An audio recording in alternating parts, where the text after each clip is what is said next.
Hello, welcome to the program, The Desk on Global TV. My name is Topsy Gimba, your host. I've been joined by my colleagues who are here to discuss the issue that has been trending on social media, on main media, concerning the attacks carried out by Americans on these terrorists we've been talking about. At the point when President Donald Trump said that he was coming, Nigerians began to react. Some of them said he might not come, some said he will come. Eventually, we saw him doing what he thought he should do on Christmas Day, 25th December 2025. And that's why we'll be looking at the reactions people have been making concerning the issue when he bombed some places in Sokoto. With me in the studio to handle this great discussion this evening on Global TV, I have with me Agbofuegbe.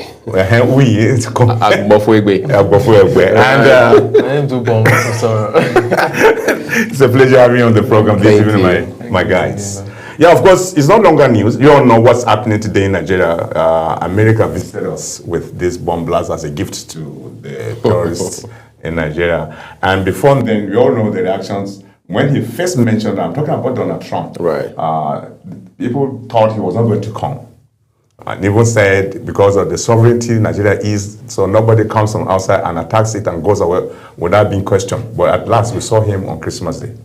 Well, let's create context for we saw him. I'm not so sure if we saw him, but there were strikes. Apparently, that's what you're referring to. Yeah. It's like you mentioned, something that has a bit of history to it. You also highlighted how that President Trump had talked about the possibility or even the willingness for the U.S. government to intervene in our security situation on the ground here. That in itself had generated so much of controversy, talking points across social media, and even the legacy media platforms and all of that. But again, by Christmas Day, it had become a reality because there had been strikes in Sokoto State. Again, that's many people across the world are still analyzing up until today as to what informed the choice of Sokoto in the first instance. Why not Borno, for example, in the northeast, where people say, look, this is the theater of war or counterterrorism in the country, or better still, Zamfara, again, another hotspot in the northwestern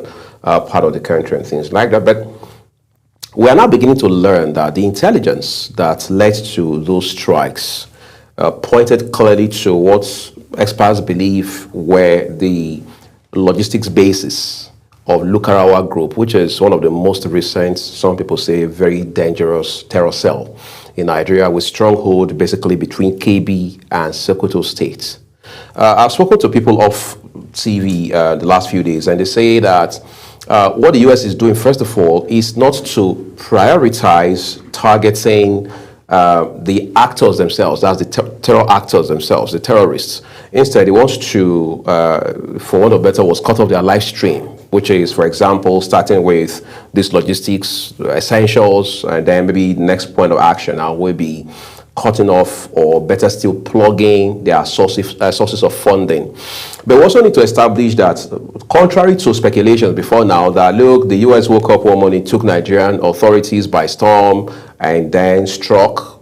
What we are learning is that it was even the Nigerian government that provided the U.S. authorities the intel that allowed them pull off these strikes. And we're also learning again that there are chances more strikes will happen, but this will continue to be a process governed by the U.S. and Nigerian government. So I think we're still scratching the surface. Quite correct. Let me find out from you, what are you hearing about this airstrikes carried out by American?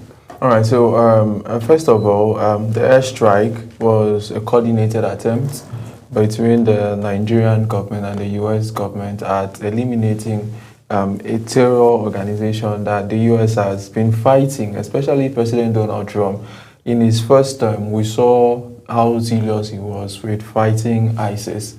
At the time, ISIS was almost, declaring a caliphate. You had the Islamic State of Iraq and the Levant, which some people call ISIL, some people call ISIS. So they were looking at declaring an Islamic caliphate that they will have a ruler from there who will rule and superintend all over the world, right? Like the way the Pope is. Yeah, something like that. And Donald Trump came, and in his first term, he was very serious about eliminating them. And if there's one thing you can take away from Donald Trump's first term was his ability to fight ISIS, and he fought them to a standstill. It was not just the U.S. Force, but the U.S. provided majority of funding and personnel that went on the field to do that. But with that dislocation, ISIS now trickled down to places in Africa like Somalia, places in Africa like Kenya, right? Places in Africa like even Algeria. Because this is an ideological warfare. You can fight them with kinetic weapons and all of that, but away from that, you need to confront the ideology. And what is the ideology? The basic ideology is Islamic fundamentalism or Islamic fanatism, extremism. Those are the core ideology behind the war. And what we've seen now is that it has moved because they've been with our neighbors for some time. ISIS group, not the Boko Haram group per se. There was a time Boko Haram divided into two in, I think 5 years ago. One sect was more geared towards ISIS and all of that.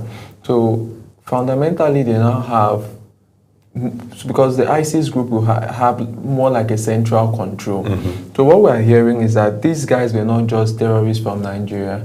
They were terrorists from Niger, terrorists from Burkina Faso, terrorists from Mali, the ISIS cells of this particular terrorist group who had conferred in Sokoto for a meeting, so that that there were going to be attacks in some northern states or across. So when they were having that meeting was at the time the US struck. And we've not had, again, it talks about a level of information dissemination where we still have faults here and there. We don't have a clear information line.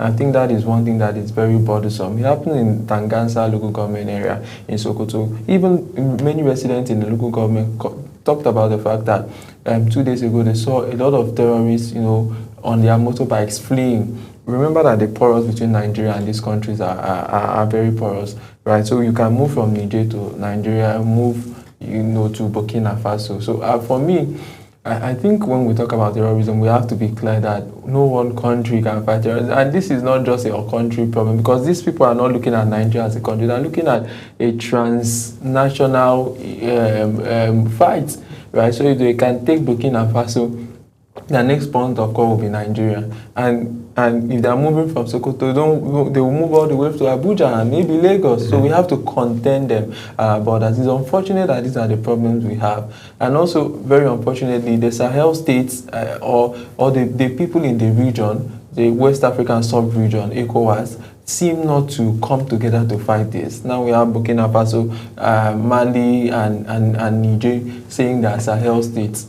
And so we don't have a close approach to fight this issue. So I think it's good so that they now know that, yeah, you can try it with Burkina Faso, you can do it, because Burkina Faso have been fighting terrorism for a very long time, right? You can do it in different places, but you don't come to Nigeria, and we have to establish that presence very strongly. Wow.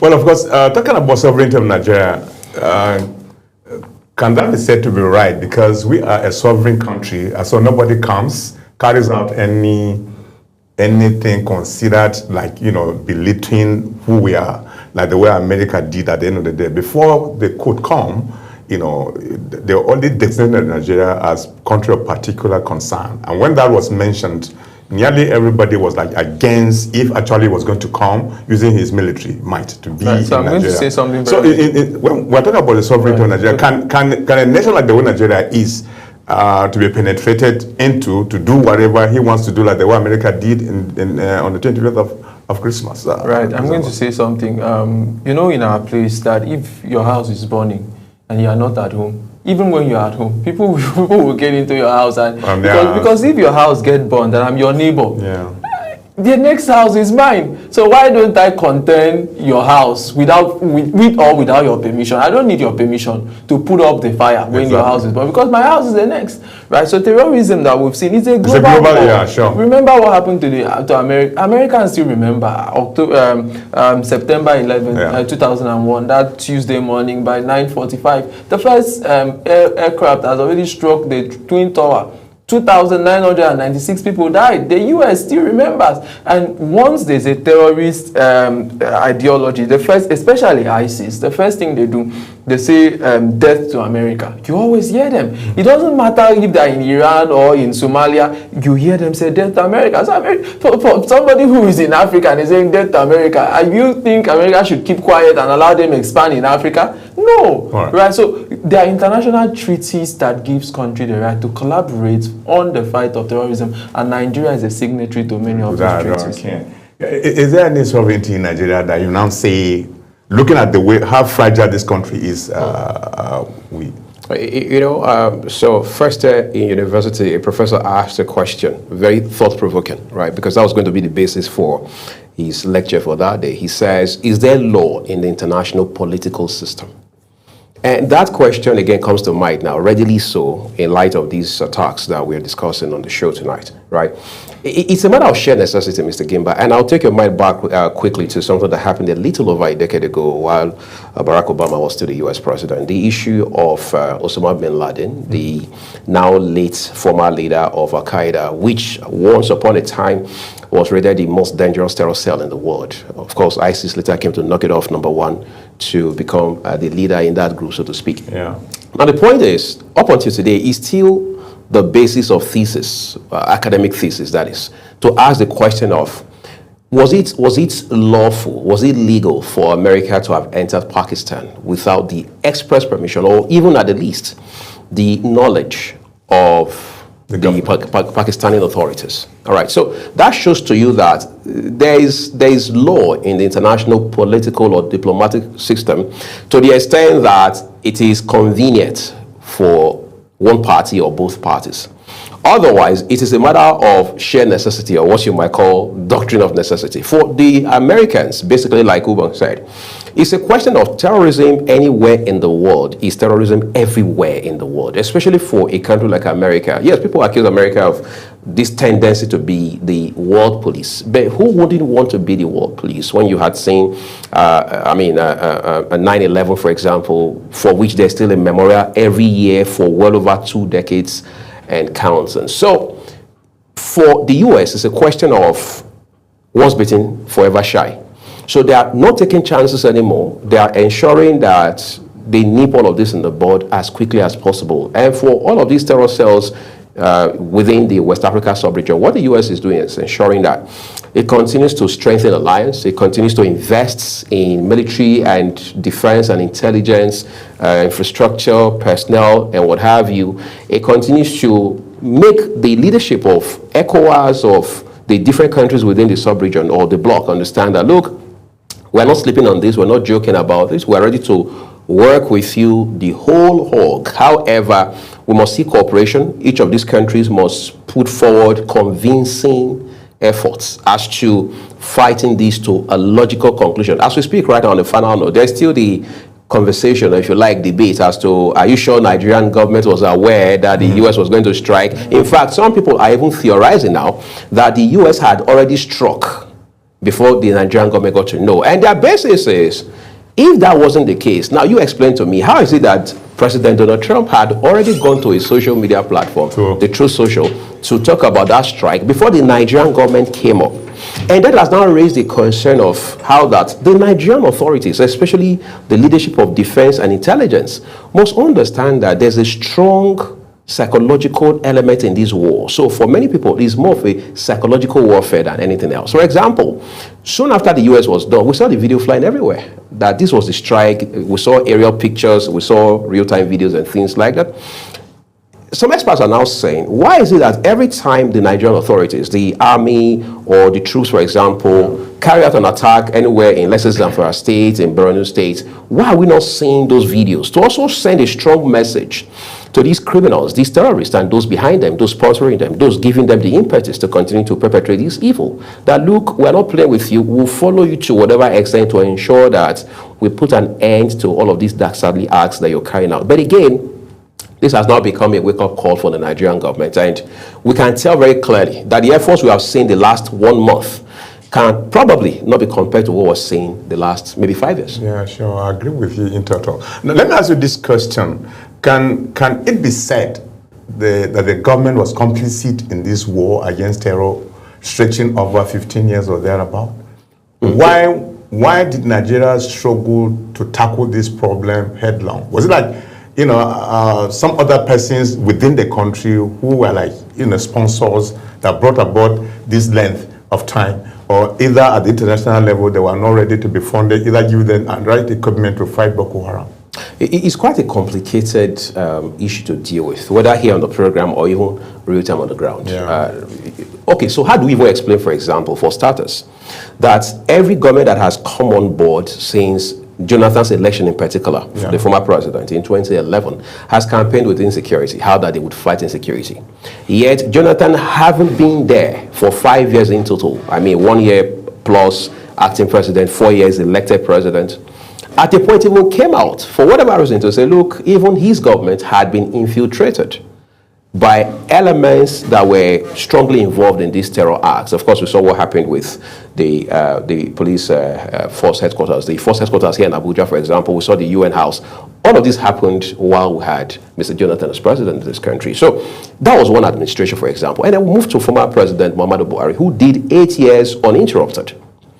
Was the fight impressive? Did we get commensurate outcomes in terms of what we invested? I mean, you don't want to think about the monies we had borrowed, all in the name of we're plowing all of this into the anti-terror fight. In fact, there was one particular tranche where we had done $1 billion. It was approved by the Lawal-led senator seat, then was, for example. So you have several of those instances, but the question again is, did we get value for our money, so to speak? And then we come now to President Tinubu administration, which has, it's in its third year running, for example.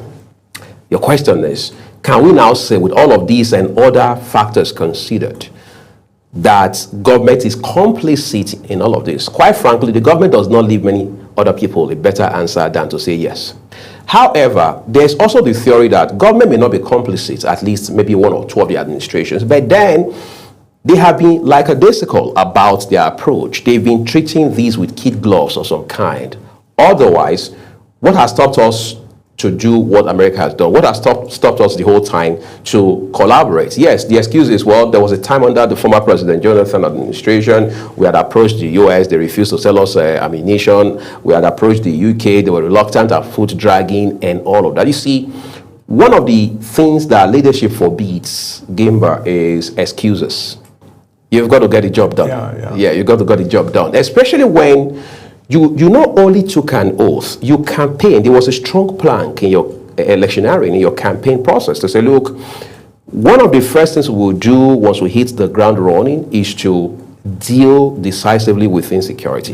You're there for 4 years, you're there for 8 years, you do next to nothing about it. In fact, by the time you leave office, it's a case of the whole situation be far worse than you met it. So government will now have the responsibility more than ever before to convince the average citizen in this country, outside of this country, that it has never been directly complicit, or if you like, just playing around. Exactly this issue. Because whether you like it or not, insecurity is a matter of life and death. Sure. And we all know that beyond what the Constitution says, it is fundamentally the responsibility of government, anywhere in the world, any responsible government, to guarantee, not to make the effort, to guarantee security of life and property.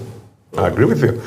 Why I ask this question, whether or not government is complicit on this long stretch of battling with these bandits, or what are they called, the terrorists?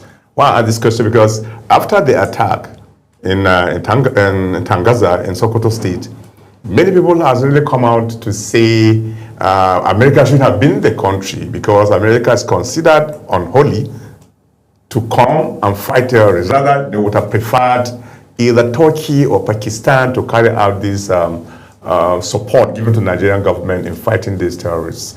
Is that the right way to say it, or is an attempt of really making the matter a little bit difficult to handle, or either be complicit and making it to look like they are supporting the terrorists and carrying out what they have been doing over time for over 15 years in Nigeria? All right, so when we talk about terrorism, we have 5 tiers of terrorism expansion. And the first tier is ideological spreading, where you have whether a preacher or you have somebody who comes to spread the idea of terrorism, and he starts spreading it through maybe faith, maybe politics. It is not only religious organizations that are extremist, right? We could have a political party like the one we had in Scotland that was declared a terrorist group, and the one we had in Ireland that was declared a terrorist group by the UK, right? Those were parties that were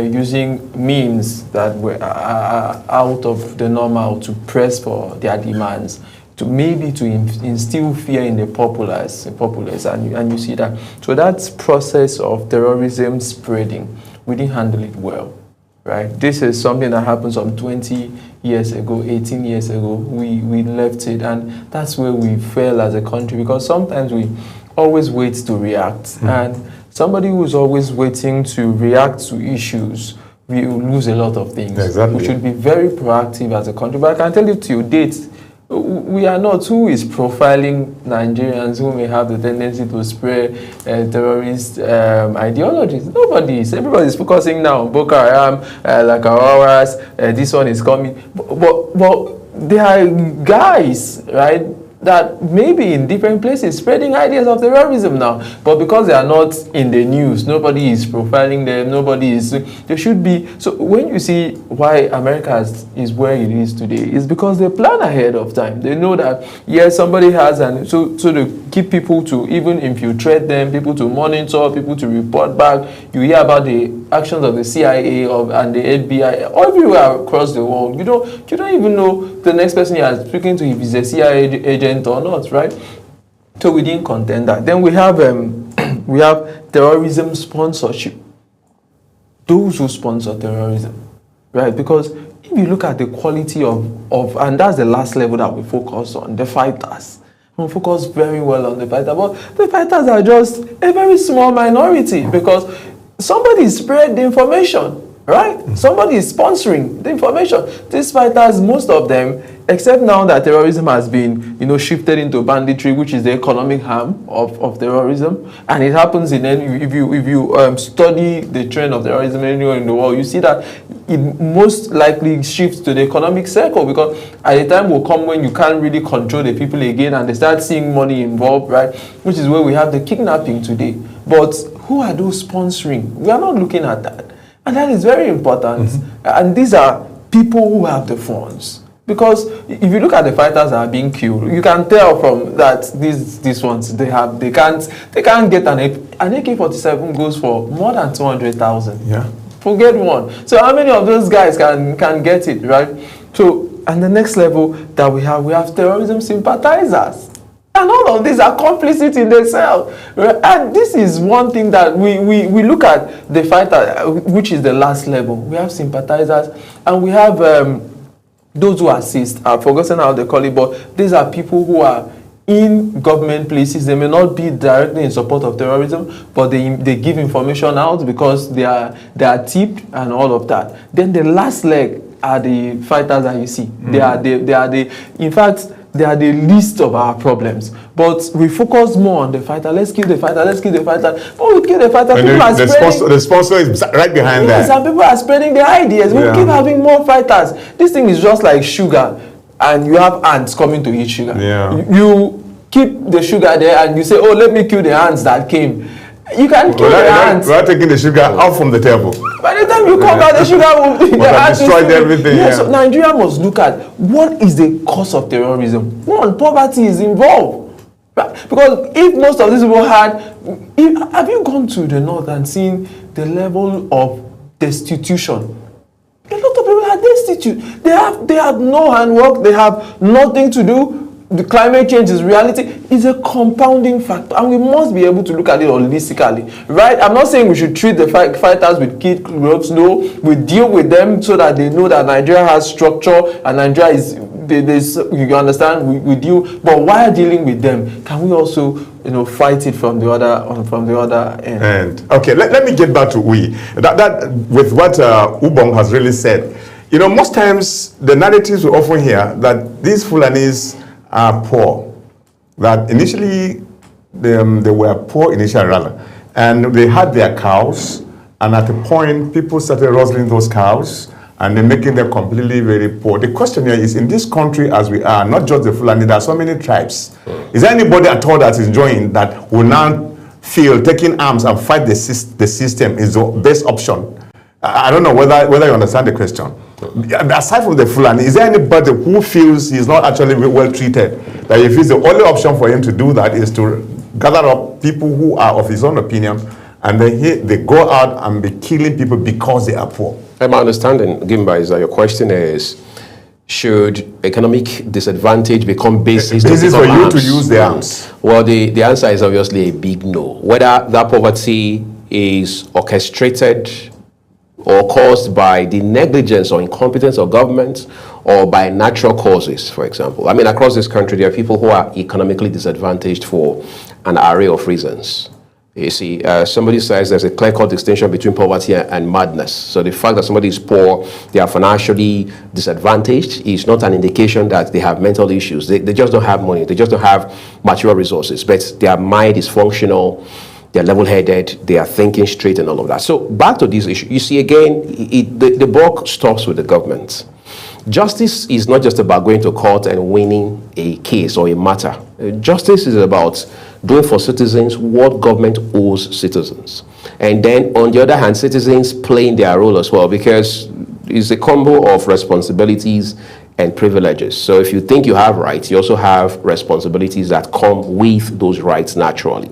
So the question is, has government done right by these people, whether they are Fulani or any other tribes? I mean, we have... Why we are centralizing our discussion of Fulani? Because they're the only ones largely seeing this the cattle business. And when you meet them, they will tell you that categorically injustice have been carried out on them. And so the only thing is to take up arms and fight the system. And the question is, are they the only people in society that are poor in this Nigeria? Nearly everybody is poor. Is anybody using arms to fight? No, it's only them. Why is it so? That's also, again, an indication of failing on the part of government. For example, in 2025, I mean 25 years into a new millennium, how do you still graze cattle across the city? I mean, on the 21st of August 2023, that was the day President Tinubu inaugurated his first set of ministers, including the now FCT minister, Nyesom Wike.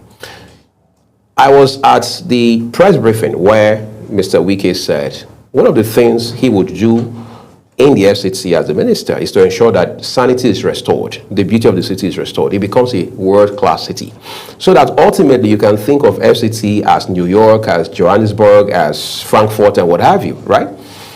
But then he said, one of the concerns is, how do you also explain that in 2023, you see cattle grazing around, not just the Federal Capital Territory, the villa, all right, okay. that he had noticed cattle around the villa, in Abuja, presidential villa, yes, in Abuja. I mean, we have it on tape. It was the minister talking on the very day, just an hour or two after he had been inaugurated by his principal, the president. So that shows to you that is a huge concern beyond the conversation we're having here right now.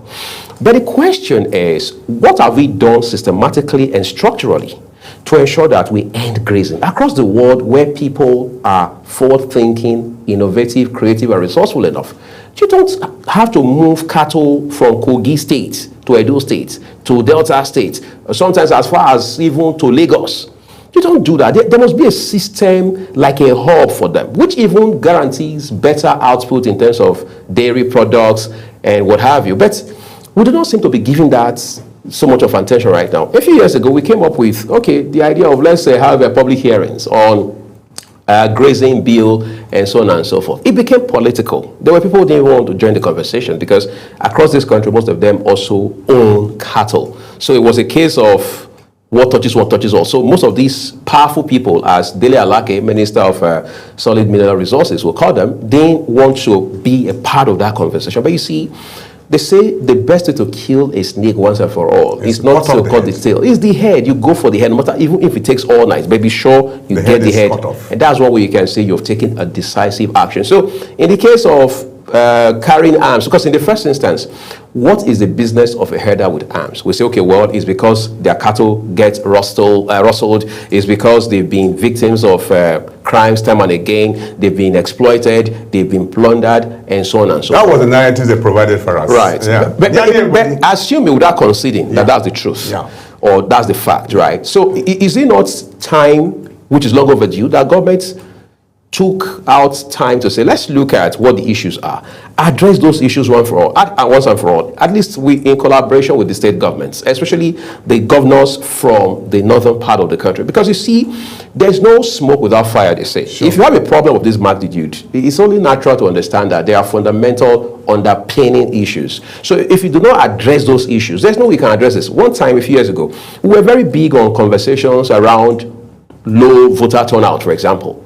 And the question was, why do people not turn out? Why do we have, in most cases, a large number of people registering to vote, but on the day of election proper, you see an abysmal number of people coming out to vote? That issue has to be addressed.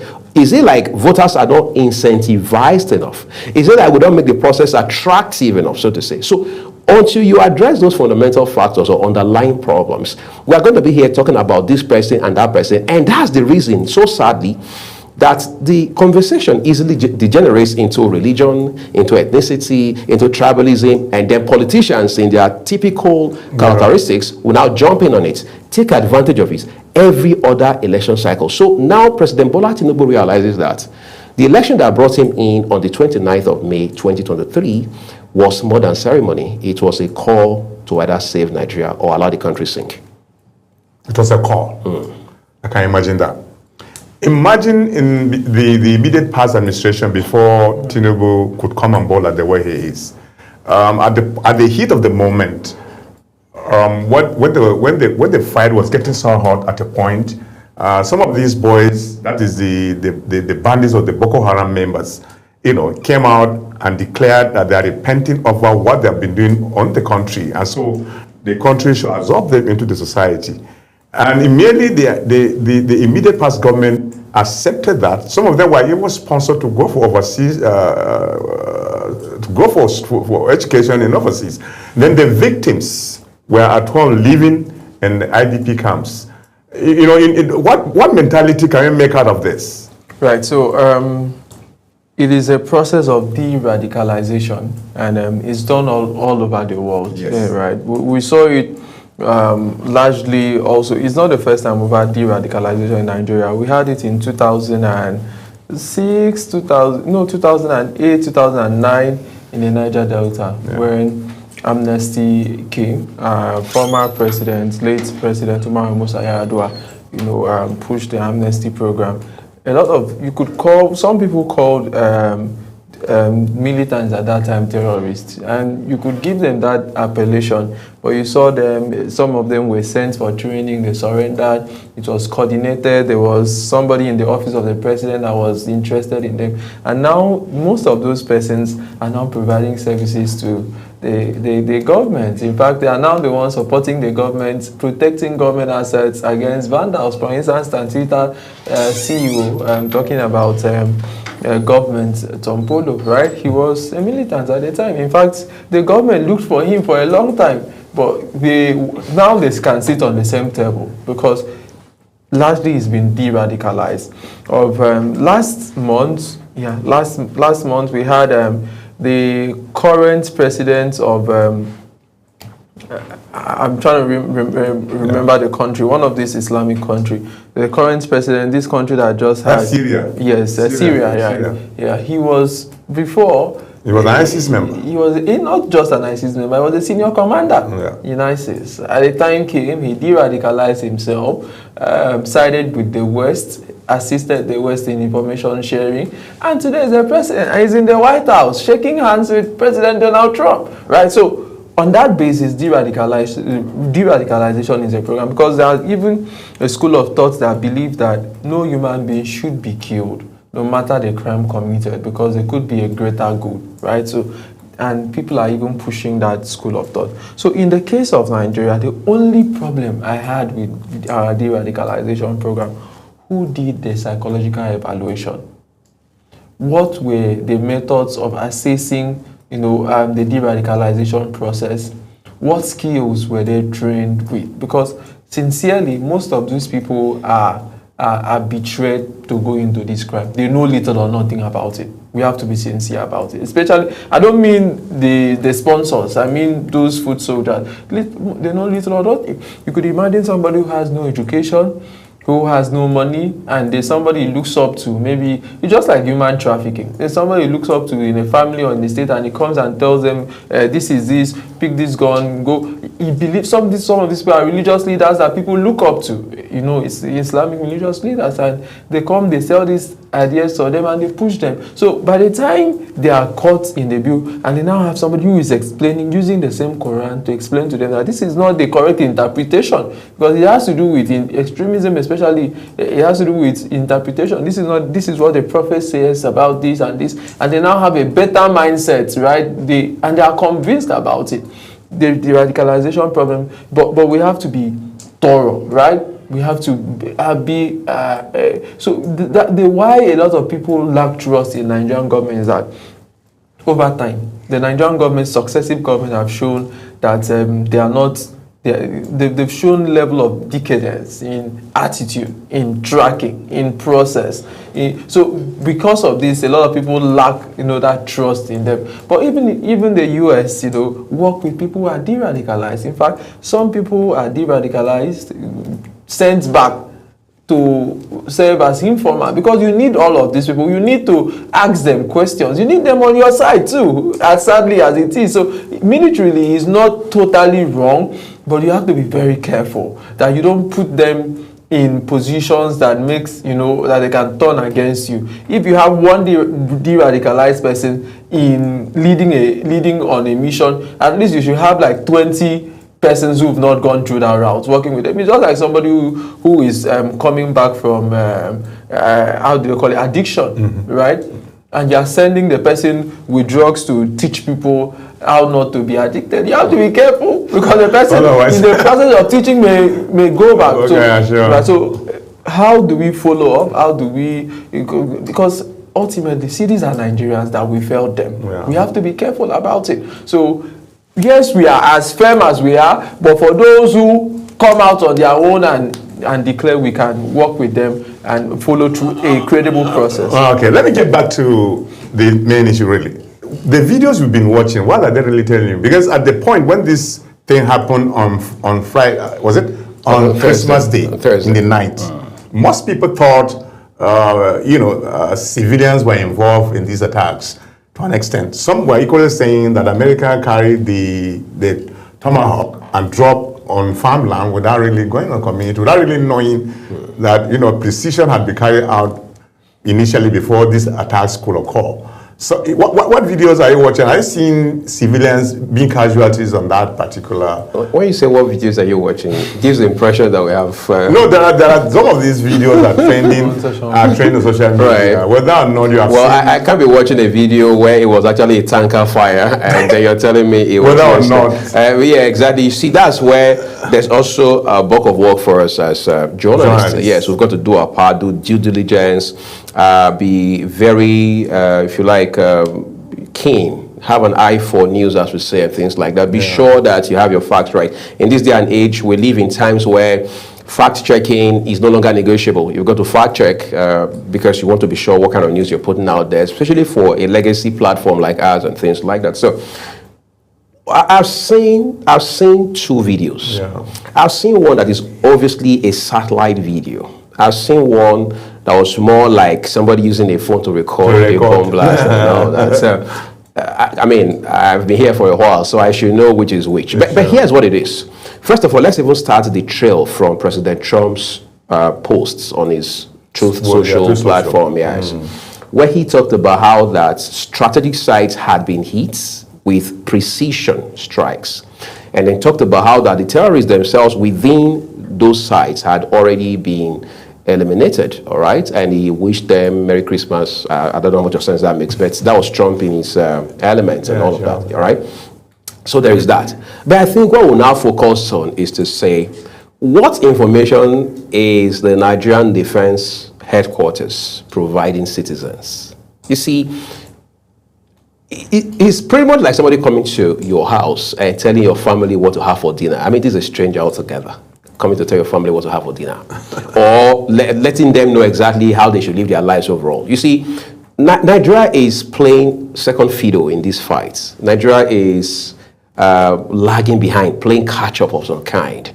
We should see Nigeria, especially the Ministry of Foreign Affairs, where you have a sound mind like Ambassador Yusuf Chuga Meitema. We should see things like, we should see agencies like the DHQ, for example, coming out time and again, the same spirit with which they do their bi-monthly press briefing, for example. There's no better time. Probably like the way you said it, that possibly the Donald Trump carried out the attacks before the federal government could even know that something happened. Right. So again, like I said, assuming without conceding that was the case, it obviously explains where we are right now. But you see, there's a bunch of lessons to be learned from this trek right now. Because you also have to circle back to the visit of the Nigerian delegation led by National Security Advisor Malam Nuhu Ribadu to Washington to see Defense, the War Secretary, Pete Hegseth, about the issues in Nigeria, the insecurity and all of that. Did we come undone? Did we come from a place of weakness? Did we come from a place of disadvantage? It's very important. Did we come to explain to the US that, look, it's not what you think, this is what it is? Because if that's what it is, it means you already lost to the US before you even got started, because you never took out time to put your house in order. So we are learning now, very sadly, what we ought to have known at least between 2009 and 2010, when the issue of Yusuf there with regards to Boko Haram happened. But it appears that we allowed the whole trajectory to go to waste. So who has been tracking this development? Who has been following? Who will now be held accountable? We say, well, the president is the commander-in-chief of the armed forces. But is that the reality today? Is that what we are seeing today? So beyond the video, the question now is, what will happen going forward? Because we're also hearing that there will be more strikes. Even the Nigerian authorities are saying that there will likely be more strikes. Are you saying that preempting the US? Are you saying that on the basis of the post by US presidents? Are you saying that on the basis of the body language by the American authorities? Or are you saying it from credible outcomes of meetings that the Nigerian government has had with the US government? We've got to be clear about this. It's about leadership. And the US does not play with defense and military leadership. And that's the reason President Trump, right from day one, came back into office the second time, said, look, it is a place of weakness to say we have Ministry of Defense. No, we don't have Defense Secretary. We have War Secretary, because we don't defend ourselves. We bring war to you. So is Nigeria bringing war to terrorists and their sponsors? That's a question. I leave that to you. Can you imagine that? Let me ask you this question. Right. America used MQ-9 Reaper to carry out these attacks in Tangaza. Is there anything more to just defending the Christians, or there's an economic undertone behind it? Because MQ-9 Reaper costs closer to about $2 million US. When you drop it, you are dropping $2 million. If you don't get the target, then you are just wasted this money. Right. So I think that was one of the things that our defense ministry also talked about, the fact that fighting terrorism is very costly. Looking at our exchange rates, getting one Reaper, it's a lot of money that would have gone into health, gone into education. So this war that has prolonged this far has not done Nigeria any good. In fact, it has done so much damage to this country the last 12 years, because these are monies that would have gone into very lucrative things to be done, right? But that said, I think that like the presidency have said, that the insecurity problem in Nigeria, as maybe when it started, it would have been more targeted to Christian, but what we are seeing now is that it's divergent. It's not. It's about Nigerian citizen. It's about control, right, of a territory. People that want to exert control and rule, bring their law, and all of that. So it's now a political problem. In a way, there could still be some religious sentiment somewhere, but largely what is seen, at least at this moment, is the more political side. That if you are a Muslim, you are not in support of our political ideology of eliminating this and that, you are infidel, we will eliminate you. If you are a Christian, we eliminate you. So we have seen that very clearly. But away from that, I think that it is a fight against the Nigerian people. It's a fight against the territory called Nigeria. It's a fight against our sovereignty. So the way that would have defended external forces if Cameroon was coming to fight against Nigeria, it's the same effort that we have to defend these guys who are internally sabotaging our country, right? In the US, there's something called Homeland Security. This is Homeland at risk, because these guys already were hosting flags in Nigerian territory. There's no greater, bastardization of your sovereignty like that. If somebody coming to host flag in your own country, they were hosting flag in 17 local governments across Borno and Adamawa states. It was there before the Nigerian military were able to push them to the fringes. And if we give them opportunity, they will come to Aso Rock and host a flag, right? So we have to. It's now, for me, it's more of a political and that's why they are called insurgent.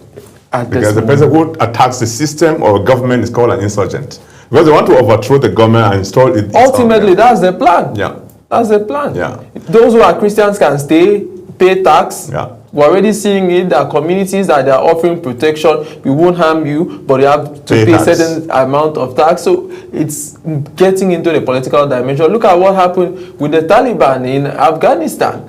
At the end of the day, started as a terrorist group, later metamorphosed, because there's something about political power. When you start seeing that you can control people, you want to control more, and it just keeps getting worse. Okay.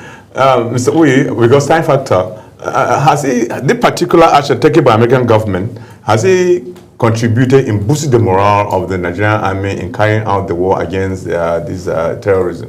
I have my own fears, or maybe we just summarize it by calling it reservation. One of the things we've seen lately, I mean, he took out time to brilliantly talk about the radicalization a while ago. That process is quite complex and extensive. In recent times, Gimba, we're seeing that, for the most part, the government and the military leadership are not on the same page. For example, we're seeing governors in the north who say that, look, we've exhausted all the options. We now believe strongly that the way to go is to de-radicalize and integrate or reintegrate these people, the repentant ones, the remorseful ones, back into society. And military says, no, that's not the way to go. We've got to eliminate these people, because once a militant, once a terrorist, is always a terrorist, especially given the peculiarity of these insurgents that we've seen for well over a decade. So the question rather should be, do we now have the federal government under the leadership of President Bola Tinubu and the military and defense, if you like, leadership on one page? If we have that, we can now start talking about whether this strike has actually boosted the morale of our troops or not. Okay, what's your opinion on that? Yeah, I just feel that the Nigerian, it's not a one method solves it all. It's like a puzzle. You move to the right, you move to the left, right. So we explore the different options. We are as hard as we are. Even the US that say we don't negotiate with terrorists, we can talk about the many times that there are groups that they can still go behind, right? So we are as hard as possible, but if there are opportunities to talk and solve issues, it's safer for everybody. Okay. Well, gentlemen, we have come to the end of the show. I really appreciate you. It's a pleasure. You with us on this program, The Dex. Appreciate you. Move on. I was taking on our ways. Yeah, that's all right. You really did well, I must confess. Well, that's how far we can go on the program, The Dex, on Global TV, channel 365, start times 276. Watch us on social platforms where you will now be getting the gist of what we have just said this evening. We shall be coming your way again with yet another edition. Stay tuned. My name is Topsy Gimba. See you. Bye-bye.